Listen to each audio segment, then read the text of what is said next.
Isang magandang maganan po mga sambayanang karerista. Balik giya na naman tayo para sa araw na to. First Friday of the month, September 6, 2024. Kung saan meron po tayo muling 7 pangarera tulad ng dati, alas 5 po ng hapon bibitawan ng unang largahan.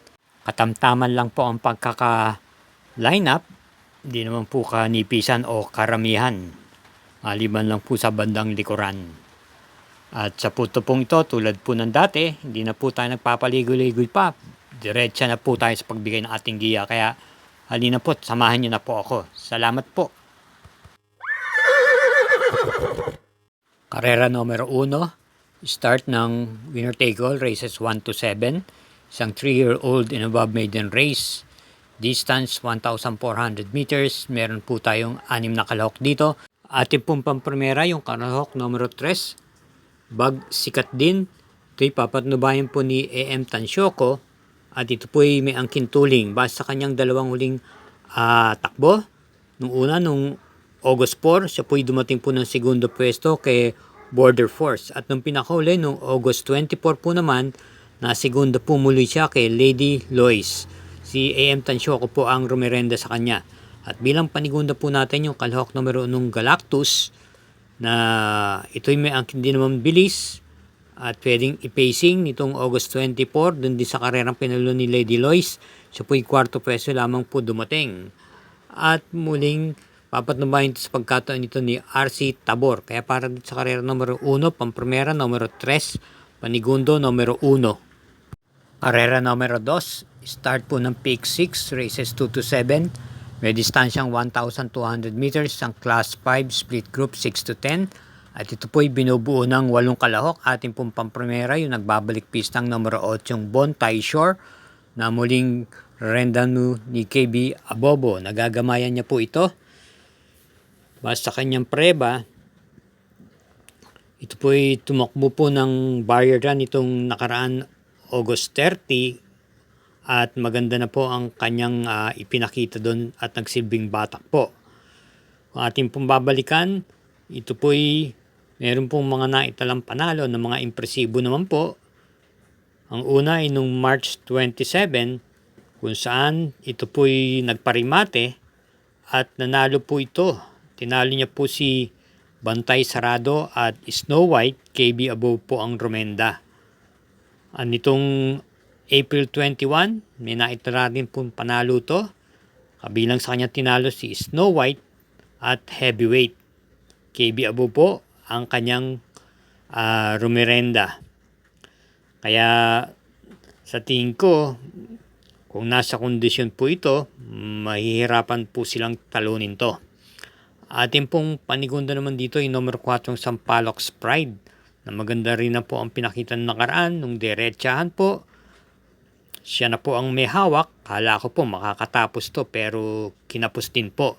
Dumating lamang po ng 4 pwesto noong August 17 kay My Dad Bogart. At papatnubahan po siya ngayon ni LF De Sus. Kaya para rito sa karera numero 2, pamprimera numero 8, panigunda numero 4. Karera numero 3, may distansyang 1,200 meters. Isang Class 5 split Group 5 for placers at start po ng Peak 5 races 3 to 7. Meron pong 8 entries. Ating pong pamprimera yung kalahok numero 5 G&G. Napapasnubayan po muli ni Joe L. Shego Jr. Ito po'y pampito lamang po dumating nung July 19 kay Greg Angie na kanyang kakwadra at mistulang sa karera pong yon. Siya po'y hindi gaano ginalaw. Ito po'y pwede po itong kumuha ng unahan at pwede rin pong i-pacing. At yung panigundo yung kalahok numero 7 Barayong na isang derimate. Itong nakaraan pong August 10, ito po'y dumating po ng tersera pwesto kay Spoil Brat. Same rider pa rin po, A.M. Tansyoko. At yung pinakahuling takbo niya naman nung August 17, nakinto pwesto naman po siya kay Smarty Jazz, kung saan siya po ang pinakalyamado ron. Atin pong panersera naman yung kalahok numero 4 Sky Plus na pang-anim lang po dumating noong August 23 kay Paramount. At si JD Flores po ang rumenda sa pagkataon ito po, JR de Ocampo na po. Pag ganar po ito, siguradong nasa unahan po ito dahil yun po ang estilo ng takbo nito. Banderista po ito. Ngayon, kung medyo hindi po palaban, medyo nasa bandang likuran po ito, hindi po bumabandera. Kaya para dito sa karera number 3, ating pamprimera yung kalahok numero 5, panigunda numero 7 at panersera yung numero 4. Karera numero 4, may distansyang 1,200 meters, start ng peak 4, races 4 to 7. Ito po isang class 4, group 22 to 27 at meron 7 kalahok po rito. Ang ating pong pamprimera rito yung numero 6, Super Earth na nagbabalik pista. Ito po yung muling rerenda ni JB Hernandez na ang kinaipipacing at naiparirimate. Nitong nakaraan June 2, ito po ay dumating lamang po ng segunda pwesto kay Batang Cabrera. At ang atin pong panigunda rito yung kalahok numero 7, Grand Laughter na maganda po ang ikinikilos kung atin pagbabasihan yung mga nakaraang takbo niya itong nakaraang buwan. Ito po ay may takbo kung saan nung August 30, ito po ay dumating lamang po ng panlimang pwesto sa kabayang nalong Miss Hibiki. May takbo pong naipipacing to at pwede rin ang pong iparimate at kung may pagkakataon, kinukuha po nito ang unahan. Muling rerendam po ng regular rider niya si PM Cabalejo. At nung August 23 naman po, na-tersera po ito kay Queen of the Nile. Kaya para dito sa karera numero 4, pamprimera numero 6 at panigundo yung kalahok numero 7. Isang pagpapaalala lang po, mga masugi ng tagsubaybay. Huwag po tayong makakalimot na i-hit po natin yung subscribe button. Gayun din po naman, paki-share na rin po ito at i-hit na rin po yung like button. Salamat po. Karera numero 5, meron po tayong siyam na kalahok dito. May distansyang 1,400 meters. Ang class 4, split group 16 to 21. At ang ating pong pamprimera rito yung deremating numero 7 Majestic Star na gamay po ni JD Calagos. Ito po isang deremate at kung ating babalikan yung mga nakaraang preba po nitong kabayong to, noong July 7 po, ito po may naitala pong panalo to kung saan tinalo niya po si Destingues at Mr. Manilinyal. At itong nakaraan buwan ng Agosto, no, Agosto 28, na tersera pwesto ng puto kay Darna. Same rider pa rin ho ang nagdadala sa kanya. Malakas po ang dating ito, lalo na pagsapit po ng diretsahan sa meta. Atin ang pong panigunda rito yung kagagaling lang sa panalong numero 6, Balibel, na napakaganda po ang kanyang ipinapakita at mukhang nagagamayan po ni JT Sarate. Itong nakaraan lamang pong Agosto 30, ito po'y minaitalang panalo kung saan tinalo niya po si Animo Lasal at Kipitaki na ipipacing po at pwede pong kumuha ng unahan. At meron po ding magandang preban to noong August 23 kung saan na tersera pwesto po siya kay Tool of Choice. Bilang panersera po natin yung kalahok number 4 Amor Mi Amor na kagagalang din po sa panalo ng banderang tapos nitong August 25 kung saan tinalo niya po si Lemon Bell at ang magdadala po sa kanya ay si RC Suson muli. Kaya para rito sa karera numero 5, pamprimera yung numero 7, panigundo numero 6 at panersera yung numero 4. Karera numero 6, penultimate race.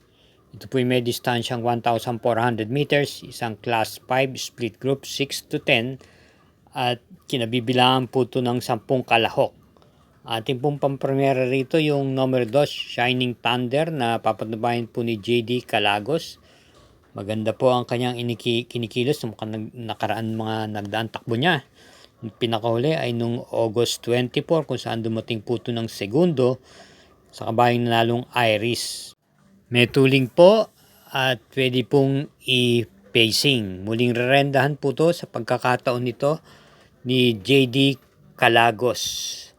At bilang panigunda naman po natin dito, yung kalahok numero 7 Munich. Bagamat hindi po gaanong kinakitaan to nung nakaraan ng buti, nung takbo niya kung saan pampito lamang po dumating nung August 30 kay Hot Legs. Ito naman po ay meron din pong tooling at pwede rin pong isunod-sunod lamang. Sa ngayon po, kinambi na po ang renda from JC De La Cruz to AR Ramos. Nung July 31 po, ito po ay dumating po naman din ng segundo pwesto sa kabayang nanalong Blaine the Ghost. At bilang panersera natin, yung dihadong numero 8 Dolarama, na isa pong deremate at gamay po ito ni M.E. De Ocampo. Itong August 24, pampito lang po dumating, di gaanong ginalaw dahil nung half mile at 1/4 mile na natiling pampitong pwesto hanggang sumapit po ang meta dun sa karerang pinalunan po ni Iris. At kung ating babalikan po yung iba niyang takbo nung August 14, ito po'y na kwarto pwesto lamang po kay Laguna de Bay. At may naitalang panalo lang po nung June 30 kung saan tinalo niya po si National Treasure. Kaya para rito sa karera numero 6, pampremera yung numero 2, panigunda numero 7 at panersera yung numero 8. Karera numero 7, last daily double. Paratingan po ito ng winner take all. Pick 6, pick 5 at pick 4 at isang class 5 split group 11 to 15. May distansyang 1,400 meters. May super 6 pong nakapaloob dito at kinabibilangan po ng 11 kalahok. Pampremera natin yung numero 9 Kalangaman Island na balik na po sa kanyang regular rider at nakakagamay na CS Para Jr. from JT Pabilik. Ito pong kabayang to ay masarap po tatapunan dahil parati pong nalalaban ng ating puhunan dito. Ito po ay may angkin pong remate at naipipacing. Itong nakaraan takbo niya po, itong buwan ng Agosto 7, ito po ay may naitalang po pong panalo to, kung saan tinalo niya po si Mr. Brown. At naman pong panigunda rito yung isa pa rin derimating number 11 Stand in Faith na rendahan po ni JR De Ocampo. Nagkakagamay po ito sa kanya. Ito po ay isa ding derimate at nung August 23, ito po ay dumating lamang ng pampito kay Tool of Choice. At nung July 28, maganda naman po ang kanyang prebang ipinakita kung saan na segundo pwesto po ito kay Queen Gabi.